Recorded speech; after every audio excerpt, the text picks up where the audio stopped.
Hi friends, ఇప్పుడు సాయి చక్కగా పన్నతో omelette వేసాడు కదండి, అది ఇప్పుడు వేసుకుంటున్నాడు అనమాట. మీకు ఎలా వేస్తాడు ఏంటనేది చూపిస్తాను. వెళ్ళమ్మా చూపించు.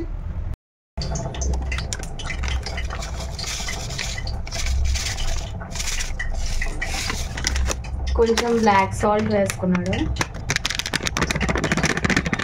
కారం, మిక్స్ మూగుల్లో ఆయిల్ వేసుకొని అది వేడెక్కిన తర్వాత అలా సైలెంట్గా వేసేసుకోవాలి. ఇలా స్ప్రెడ్ చేయాలా పెద్దగా. చాలా సింపుల్. పెనం మీద వేసుకోకూడదా సాయి? వేసుకోవచ్చు, పెనం మీద కూడా వేసుకోవచ్చండి. అది ముగ్గురులో వేసాడు కాబట్టి అలా చుట్టూ తిప్పుకుంటున్నాడు. అలా ఇరిసి పెడుతున్నావా? బన్నని నేను కూడా చూడలేదమ్మో, మీ అందరితో పాటు నేను కూడా నేర్చుకుంటున్నాను. మాధు కూడా షాక్ అయింది.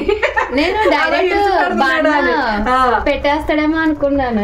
ఇరిసి పెడుతున్నాడు. బన్నని అలా ముక్కలు చేసి చక్కగా ఎగ్గకి కలిపి అలాగా పెడుతున్నాడు మొత్తానికి.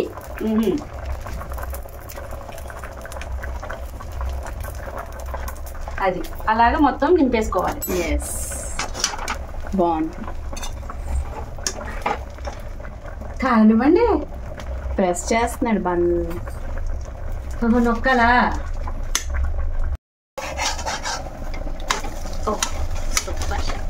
చాలా సింపుల్ ప్రాసెస్ అయితే, కానీ టేస్ట్ మాత్రం అదిరిపోతుంది.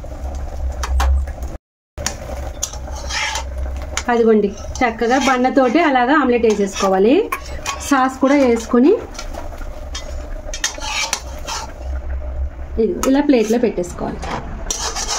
ఇదిగోండి ఫ్రెండ్స్, చక్కగా బన్నతోటి ఇలాగ ఆమ్లెట్ వేసుకోవాలి. బాగుంది కదా ఇలాగా? నేను ఇదే ఫస్ట్ టైం చూడడం. మొన్న నేను కూడా చూడలేదు, మీతో పాటు ఇప్పుడు నేను కూడా చూసి నేర్చుకుంటున్నా. ఇంకా వాడే వేసి పెడతాడులే అనుకోండి. ఇగో ఇలా సాస్లో ముంచుకొని, మీకు నచ్చితే ఇలా ఆనియన్స్ కూడా పెట్టుకోండి, లేదంటే లేదు, మీ ఇష్టం. కానీ బాగుంటుంది.